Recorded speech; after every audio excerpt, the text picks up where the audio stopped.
Hello everyone and welcome to Sinful Gaming. I hope you're all doing well, I hope you're all staying safe, and most of all, I hope you're all fighting that war against the Grey. Today's video, we're going to talk getting started with Warhammer 40,000, and today we're going to take a look at the Agents of the Imperium, but we're going to look at something a little bit special. We're going to look at creating a full Adeptus Arbites force. Now, I will say, when I say full, I mean as full as we can get it, and pushing the narrative a little to add in the few pieces we need to make this list work, but it is 100% doable to have a very thematic Adeptus Arbites force on the table. I don't care how you pronounce the name. Arbites, Arbites, Arbites, it doesn't matter. Whatever it is, these are the cool Judge Dreads of the Warhammer 40k universe. And speaking of that judgment, they have a rule that applies to all of the different unit types you can take of Arbites, which is called Brutal Judgment. Each time a model in this unit with this rule makes an attack that targets an enemy unit within half range, a modified hit roll of a 6 will automatically wound the target. This is just a really cool rule, can help them a lot, especially since they don't have many armor punching or stronger based weapons. So this can be really good at helping if you are playing against someone with a little bit of armor in their force. Which actually helps them out a lot. I definitely wouldn't look to play anything bigger than 1,000 points with this army, unless you're planning to add some serious support in, but there are ways to do it in an Agents of the Imperium force. But let's get chatting about where to get started with this force before we look at some other units, and then finally finish off the video, as always, with a little sample 1,000 point army list to show you how we can put this all together and hopefully give you some inspiration to do your own list. And so, we get started by looking at the Inquisitor. This is going to be the HQ option that we need to take. Now, there are a ton of different named Inquisitor models out there that you could use. You could use Kotiaz, Icinghorn, Grainfax, Karamazov, Curia Draxus as well is a particular favourite of mine. And they would all make really good leaders. I mean, I look at the Inquisitor when I'm looking at building this list as the detective of the force. If your Arbites are the cops and the law enforcement of the area, your Inquisitor is the detective rooting out whatever needs to be rooted out. Now, the Inquisitor is fun. They are a really highly customizable model with different pistol weapons they can take and different combat weapons. They can also be upgraded to be a Psyker, and if they are, they can choose from a variety of different force weapon options, swords, axes, and staves. So you've got some really cool customizable options here to make the Inquisitor the model you want it to be.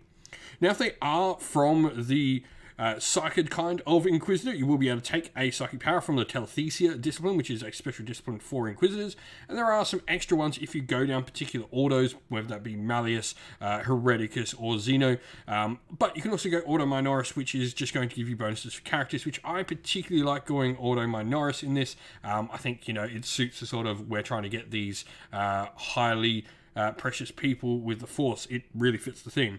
Other than that, you've got a 5-up invulnerable built in, and Iron Will means if this model is not a psychic and a psychic power is manifested by an enemy model, it can potentially stop itself from being affected by them. It's also got the authority of the Inquisition rule, which is really fun to use. Infantry units with the ability can embark upon Imperium transports if they want.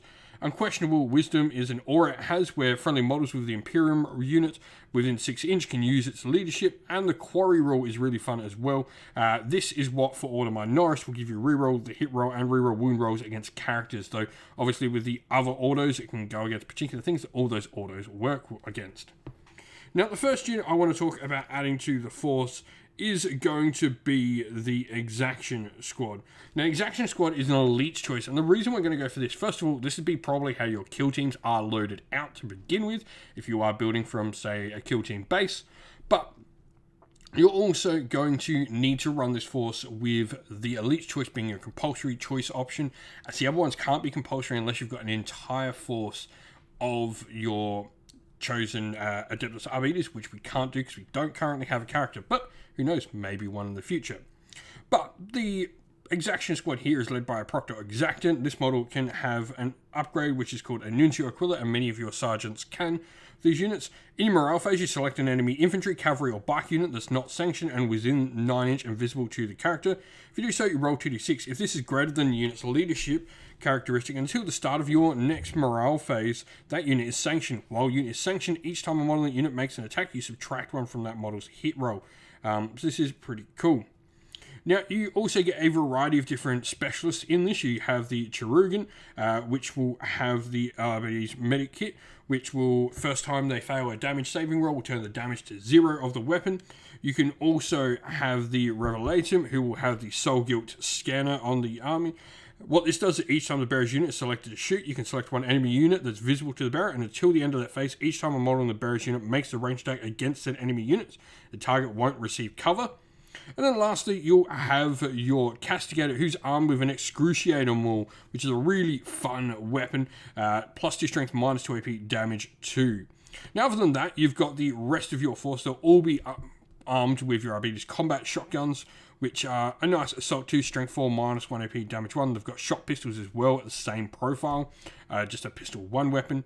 But you can also take executioner shotguns, which are like sniper shotguns for some mortal wounds, heavy stubbers and webbers as well, where you can get some auto hits in there and effectively hit based on your opponent's strength and do some mortal wounds, which is really cool. Lastly, the unit can also have, of course, the goodest of boys in all of the 40k universe. You can have a nice little Cyber Mastiff added to the unit, and he will attack with the mechanical bite, strength of user of the Cyber Mastiff there. So strength 5, which is pretty cool, -1 AP, damage 1. Now, looking at the other 2 units we have available, the first of these is the Vigilant Squad, and this is one of the 2 troop options. Like I said, these can't be compulsory troop choices unless you've got entirely Arbites forces, which you certainly could do if you are going to be playing in, say, a boarding patrol, which would certainly work with these. Now, the Vigilant Squad is effectively the same squad as the Exaction Squad, except without all the specialist operatives.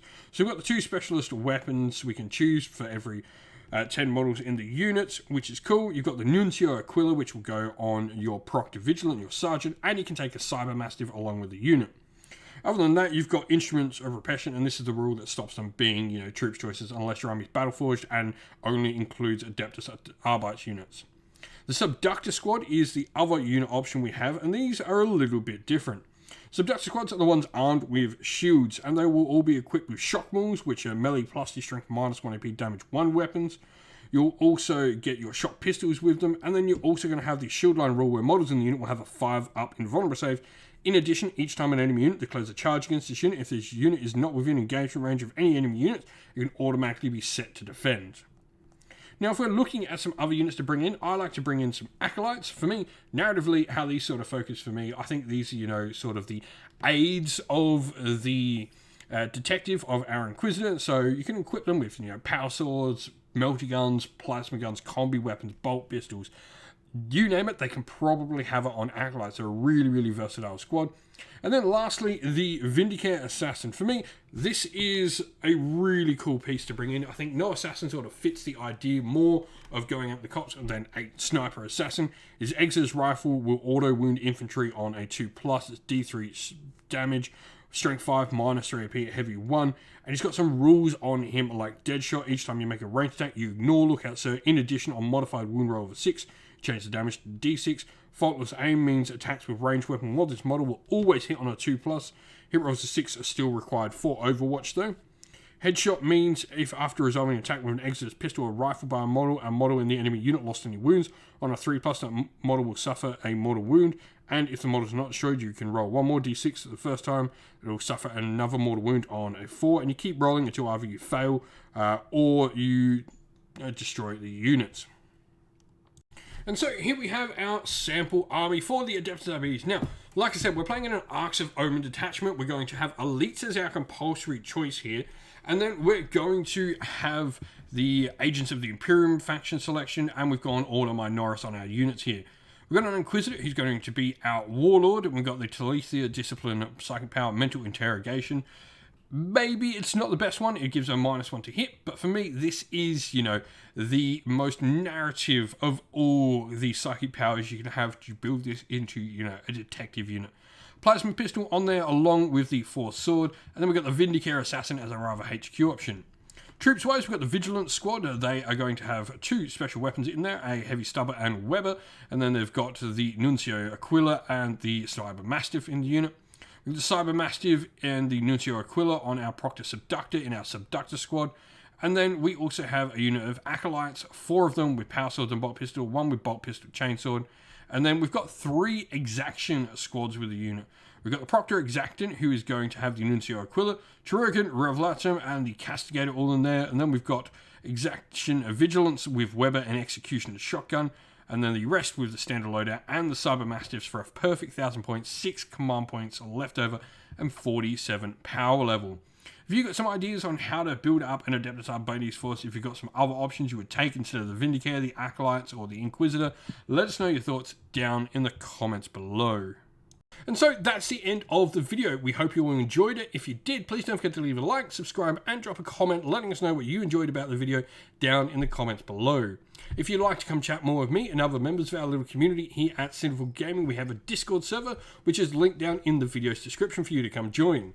Also, if you'd like to help support the channel, link down in the video's description as well are the best ways to help support the channel. This can either be by grabbing some merch from our Teespring or Ko-fi stores, or by grabbing some product from one of our many channel sponsors, which are linked down in the video's description as well, like Baron of Dice. Or you can join our Patreon or YouTube members, the best ways to help support the channel.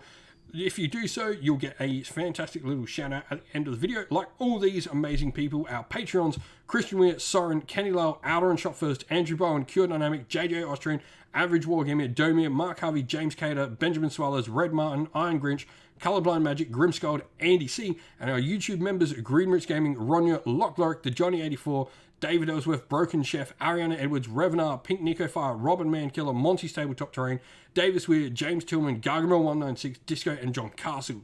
Special thank you to all of you for helping support the channel and your continual support, and a massive special thanks to Lady Witchfox Art, who does all the amazing artwork for the channel, and for everyone who helps make the channel do what it's able to do, whether that's coming on for battle reports or indeed the amazing people that help run our Discord and live streams as well.